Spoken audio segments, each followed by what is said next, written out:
Asante Mheshimiwa Katibu Mkuu, mimi naitwa Paul Mabeja, nafanya kazi na magazeti ya Nipashe. Wakati unatoa taarifa yako kuna kitu uko umekigusia kuhusiana na kukua kwa deni la taifa. Ukasema zile pesa ambazo zinakopwa haziji kugawanwa kama njugu. Lakini hivi karibuni kumekuwa kuna changamoto au kuna malalamiko ambayo yamekuwa yakibuka kwa wananchi, lakini na kwa baadhi ya wengine ambao ni viongozi wameshakuwa viongozi wakuu ambao wameweza kuiongoza nchi yetu katika kipindi kilichopita, kutokana na kuwepo kwa malalamiko ambayo yamekuwa yakitokea kuwa kuna baadhi ya viongozi ambao wamekuwa wakitumia vibaya vyeo vyao kuweza kujilimbikizia mali. Hata hivi karibuni ilitoka taarifa ya kuna chombo cha habari kilimnukuu mmoja kati ya viongozi ambao walikuwa mkaguzi mkuu wa hesabu za serikali CAG Profesa Musa Sadi kuwa kuna waziri ambaye hana miaka 5 katika uongozi wake, lakini amejilimbikizia mali za kutosha. Sasa ningetaka nijue labda kauli ya serikali kama malalamiko hayo ambayo yamekuwa yakitoka, nini hatua mnachukua, lakini pia ni kitu gani ambacho nyinyi mnadhani kimetokea kwa kufikia katika hali hii hapa? Asante sana. Asante Paul, nitakuwa najibu kila swali ili yasije yakawa najirudia. Deni la taifa nimewapa maelezo ya kutosha. Na ndio msimamo wa serikali kwamba fedha tunazozipata iwe kutoka kwenye mapato ya ndani ama kupitia mikopo ambayo tunaipata, tunazielekeza kwenye miradi ya maendeleo. Sasa nchi yetu ina sheria.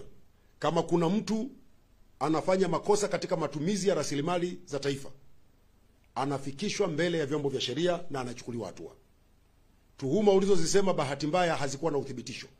Kwa hiyo mtu yeyote, iwe huyo uliyemtaja ama yeyote mwenye ushahidi wa kiongozi yeyote wa serikali ama mtumishi yeyote wa serikali aliyefanya matumizi mabaya ya fedha za umma, taratibu zipo, toa taarifa, weka uthibitisho, hatua zinachukuliwa. Nchi hii sio banana republic kwamba mtu anaweza akawa anajivunjia sheria anabaki salama. Ukivunja sheria utachukuliwa hatua. Kwa kama kuna mtu katumia fedha za umma na ushahidi huyo ulimtaja kama anao ama mtu mwingine anao, fikisha kwenye vyombo vya kisheria, hatua zitachukuliwa. Hakuna kulemba maneno. Umefanya ufisadi, sheria zinakataza, umevunja sheria, utapelekwa mahakamani. Huo ndio msimamo wa serikali. Karibu. Asante msemaji.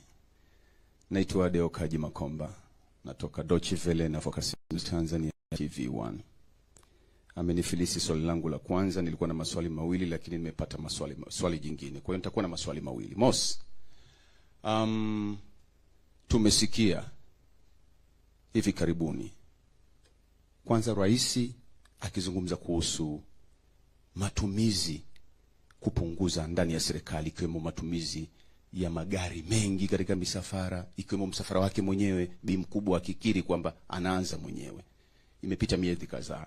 Na hivi majuzi kabla ya kuhitimishwa bunge, wabunge walizungumza sana kuhusu serikali imekuwa ikiwa na matumizi makubwa, hususan magari ya kifahari, tunaona ma VXR na mengineyo.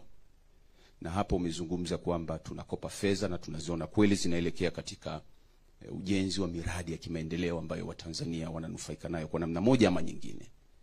Je, kama serikali alilolizungumza bi mkubwa, na mzungumzia Rais Samia Suluhu Hassan na hapa karibuni viongozi wengine wakizungumzia matumizi ya haya magari ya kifahari, mashangingi na ma-VXR, mnaacha lini? Kwa sababu tunayaona yanaunguruma. Hilo ni moja. La pili, nikimalizia ili nisichukue muda mrefu, tunaiona SGR ikioperate ama ikifanya kazi kutoka Dar es Salaam Dodoma. Kwa kweli ni faraja kubwa. Sisi wengine tumechoka sasa, jua linazama, kusafiri kwa basi Dodoma mpaka Dar ni muda mrefu, umri unakwenda pia.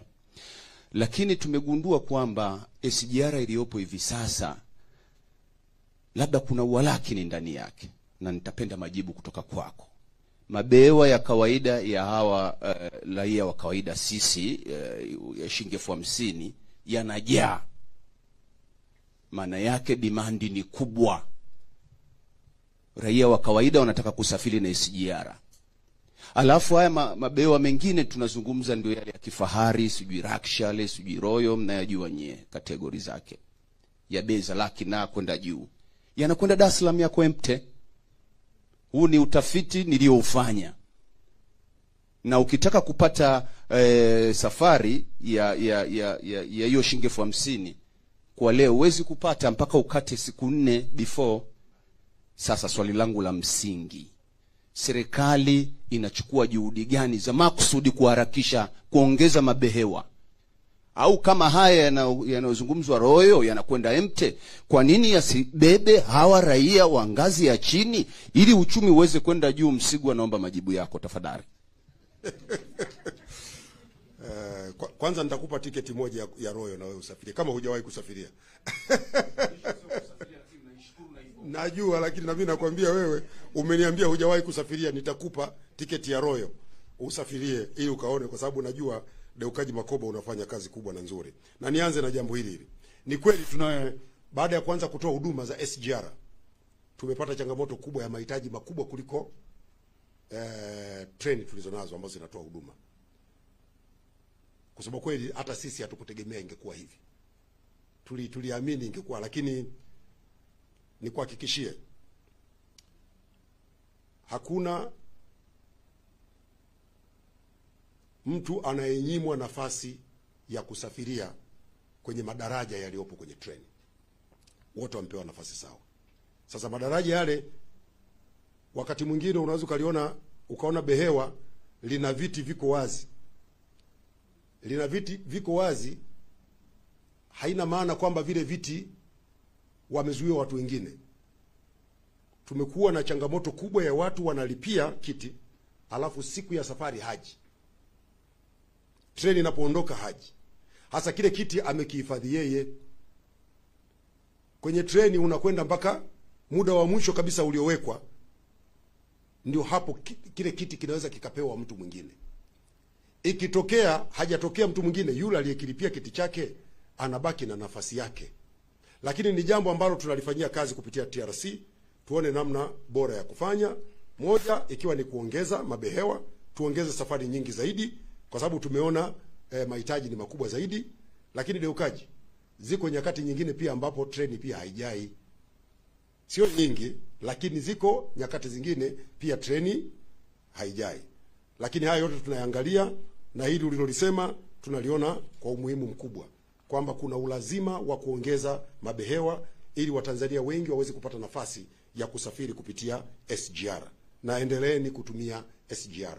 Tumeanza, kadiri tunavyokwenda tutazidi kuboresha huduma yetu, tuongeze upatikanaji wa huduma, watu wapate hizo tiketi kwa urahisi zaidi. Umezungumza kuhusu kupunguza matumizi.